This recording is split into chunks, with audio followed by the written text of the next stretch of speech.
उत्तर प्रदेश में एक छोटा सा गांव, बिना शकुंड। इस गांव के ज्यादातर लोग जाकर शहर में बस गए हैं। अब गांव में बहुत कम ही लोग रह गए थे, जिसमें से बुजुर्गों की संख्या ज्यादा है। लेकिन गांव का वातावरण शहर के मुकाबले बहुत शुद्ध है। चाहे सुबह हो या शाम, पंछियों की चहचहाहट से ही शुरू होती है। इस गांव पेट भरने का अभी भी मुख्य साधन खेती ही है। इस गांव में गोपी चाचा की छोटी सी चाय की दुकान है, जिस पर अक्सर गांव के बूढ़े बुजुर्ग लोग आकर चाय पीते हैं और अपने जीवन के किस्से एक दूसरे को सुनाया करते हैं।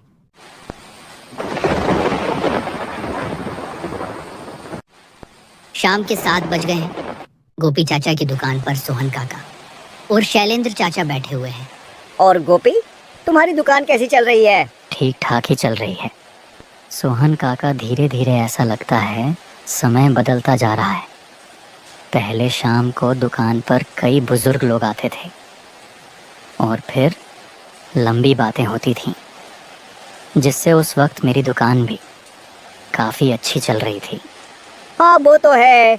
अब वो समय काफी पहले बीत गया और अब कोई दुकान पर आता भी नहीं है जिसके साथ बैठकर गप सप करी जाए। बारिश भी अब धीरे धीरे बंद हो जाती है और दुकान पर चल रही बातचीत के बीच मोहन और श्याम भी गोपी चाचा की दुकान पर पहुंच जाते हैं।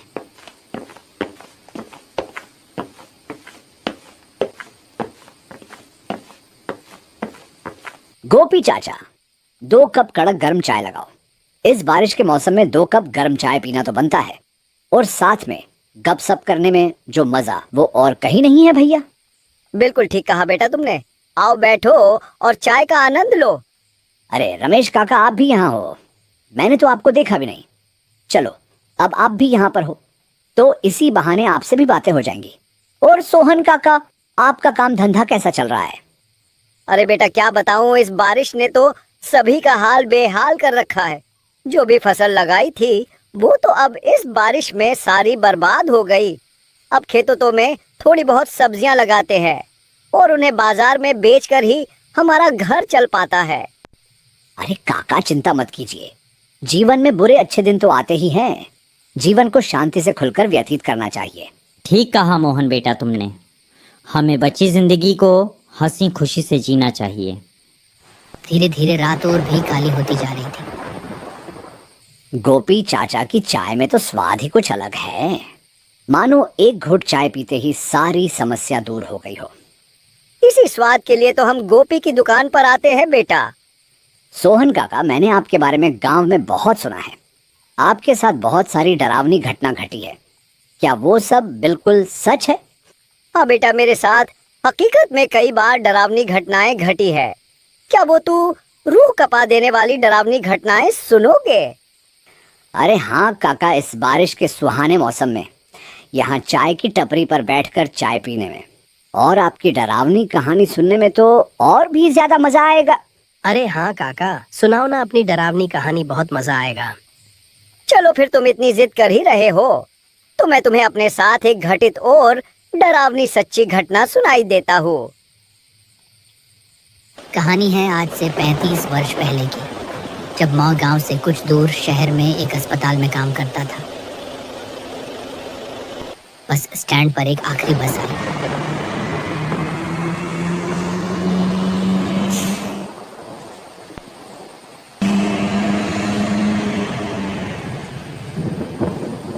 जिसमें से मैं और एक सुंदर सी औरत उतरी, जो कुछ अजीब सी लग रही थी।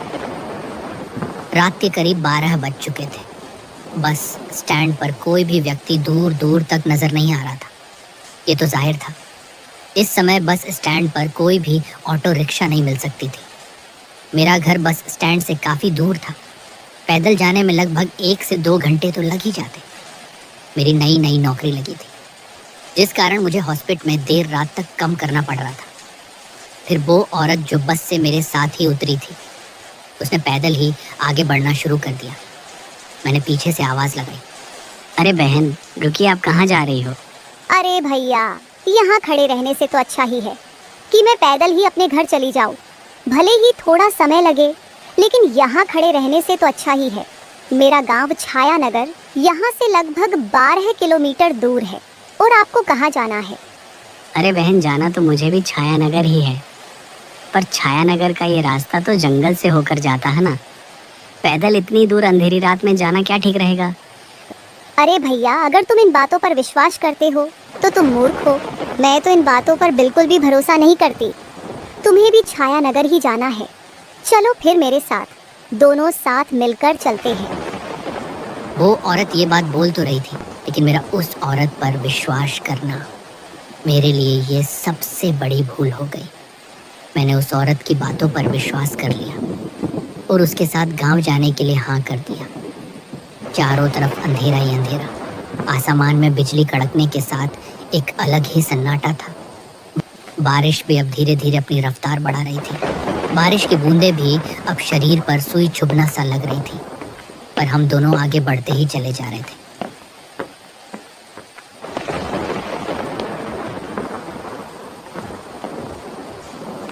कुछ समय बाद बारिश बहुत तेज हो गई। आसमान में जोर जोर से बिजली कड़कने लगी। अब हमें लगा कहीं रुक जाना ही ठीक रहेगा। हमने सामने एक बड़ा सा पेड़ देखा और वहीं पर हम दोनों रुक गए। चारों तरफ अंधेरा ही अंधेरा और जंगल से सिर्फ जंगली जानवरों और बारिश की बूंदे की गिरने की ही आवाज़ आ रही थी, और इसके साथ साथ जंगल से कुछ अजीब तरह के जानवरों की भी आवाज़ आ रही थी।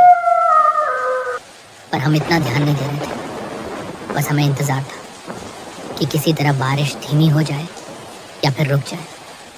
वैसे बहन, आपने बताया नहीं आपका क्या नाम है और आप कहाँ से आ रही हो? थोड़ी देर तक वो औरत शांत रहती है और फिर बोलती है, क्या करोगे भाई आप जानकर? कौन सा इस सफ़र के बाद हमें दोबारा मिलना है? मतलब भैया, मैं तो शहर की हूँ, किसी कम से या गांव आई हूँ। कुछ समय बाद मैं यहाँ से चली जाऊँगी। अब इतने कम समय के लिए मुलाकात करने से क्या फ़ायदा? क्या मतलब? ठीक है, मत बताओ, पर ये तो बता ही सकती हो तुम यहाँ किस काम के लिए आई हो? मैं यहाँ से किसी को साथ ले जाने आई हूँ। अच्छा ठीक है। लगभग आधा घंटे बाद बारिश भी शांत हो चुकी थी। हम दोनों फिर से आगे बढ़ने लगे। ये रास्ता घनघोर जंगल और कच्चे रास्तों का था।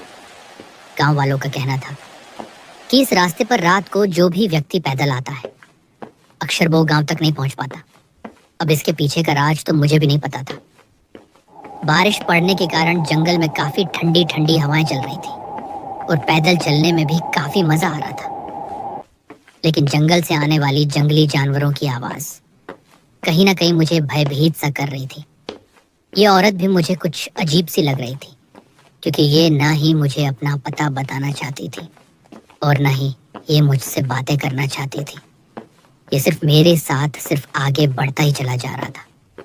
इसे मानो बिल्कुल भी डर न लग रहा हो, पर मैंने भी उस पर इतना ध्यान नहीं दिया और मैं भी उसके साथ आगे बढ़ता रहा। तभी हमें सामने एक बोर्ड दिखता है जिस पर लिखा था, अगर आ गए हो तो लौट कर मर जाना, और अगर जा रहे हो तो वापस मत आना। मुझे ये पढ़ने के बाद कुछ समझ नहीं आया और मैंने उस औरत से पूछा, अरे बहन, इस बोर्ड पर क्या लिखा है? क्या तुम कुछ समझ पा रहे हो? मुझे तो कुछ समझ नहीं आ रहा। चलो छोड़ो, हमें आगे बढ़ना चाहिए। काफी रात भी चुकी है। ज्यादा वक्त बर्बाद करना हमारे लिए सही नहीं है। हाँ बहन, आप ठीक कह रही हो। फिर से हम दोनों आगे बढ़ने लगे। जंगल से कभी भेड़िए की आवाज तो कभी उल्लू की आवाज लगातार आ रही थी।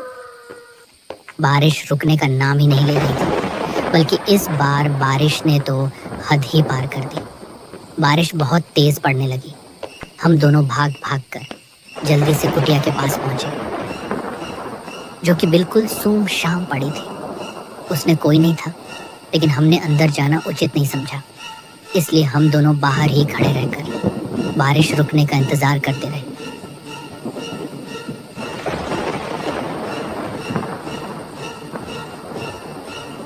थोड़ी देर बाद ही जंगल से अजीब अजीब आवाजें आने लगी। कभी किसी औरत के रोने की तो कभी किसी बच्चे के रोने की। मुझे ये आवाज सुनकर काफी डर लगने लगा और मैंने उसे औरत से बोला, अरे बहन, क्या ये सब आवाजें सुनी तुमने? आवाज तो सुनाई दी मुझे भी। लगता है कोई जरूरी मुसीबत में है। बहन, इतनी रात को कौन औरत यहाँ जंगल में आई होगी? चलकर देखते हैं, क्या पता वो मुसीबत में हो, इसीलिए रो रही हो। फिर मैं और वो औरत दोनों आगे बढ़े। बारिश अभी भी लगातार पड़ रही थी। कुछ समय किसी की पायल की आवाज़ भी आने लगी। हम दोनों धीरे धीरे उस आवाज़ का पीछा करा।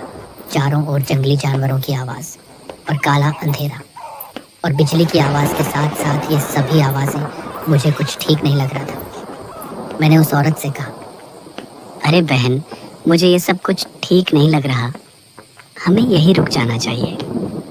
कुछ देर तक उस व्यक्ति का कोई भी जवाब नहीं आया, पर जब मैंने पीछे मुड़कर देखा तो वो औरत कहीं नहीं थी। ये देखकर तो मेरी रूह कांप गई। मुझे बहुत डर लगने लगा। अब वो पायल की आवाज़ और उस औरत के रोने की आवाज़ और ज़ोर ज़ोर से आने लगी। फिर मैं वहाँ एक पल भी नहीं रुका और अपने गांव की ओर बढ़ने लगा।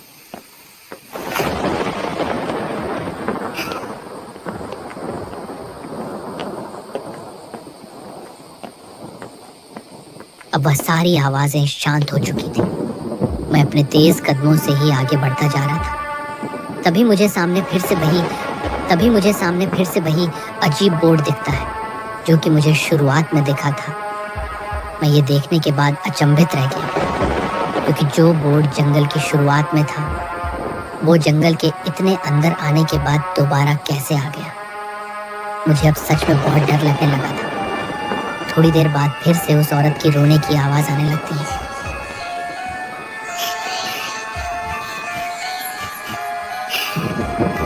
मुझे लग रहा था कोई मेरा नाम लेकर पुकार रहा है।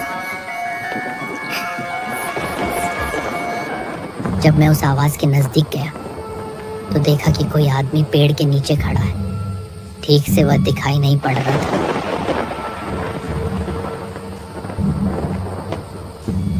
जब मैं और नज़दीक गया तो देखा वो वही औरत थी जो मेरे साथ थी। मैंने पूछा, अरे बहन, कहाँ खो गई थी और अब यहाँ क्यों रो रही हो? तभी वह जोर जोर से हंसने लगता है। तभी बिजली की एक तेज गड़गड़ाहट के साथ आसमान में तेज रोशनी चमकता है, जिससे वह औरत अपने असली रूप में आ जाती है और जोर जोर से हंसने लगती है। ये देखने के बाद तो मुझे लगा आज मेरा आखिरी दिन है। मैं डर के मारे एक जगह से हिल भी नहीं पा रहा था। फिर मैंने हिम्मत करके हनुमान जी का नाम लिया और वहां से भाग निकला।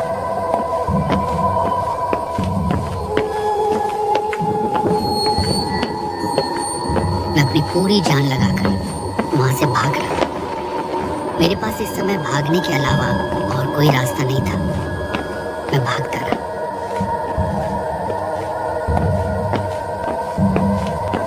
अचानक से मेरी आंखों के सामने काला अंधेरा छा गया। सुबह जब मेरी आंखें खुली तो मैंने देखा मैं बस स्टैंड पर पड़ा हुआ था। मुझे कुछ भी समझ में नहीं आ रहा था। मैं वहां से तुरंत ऑटो पकड़कर अपने घर वापस आ गया और फिर मैंने कभी भी उस हॉस्पिटल में रात की ड्यूटी नहीं करी। और आज भी मैं उस बस स्टैंड पर रात को जाने से बहुत डरता हूँ। उस दिन के बाद मैं रात को ना ही उस बस स्टैंड की तरफ गया और ना ही रात की ड्यूटी की।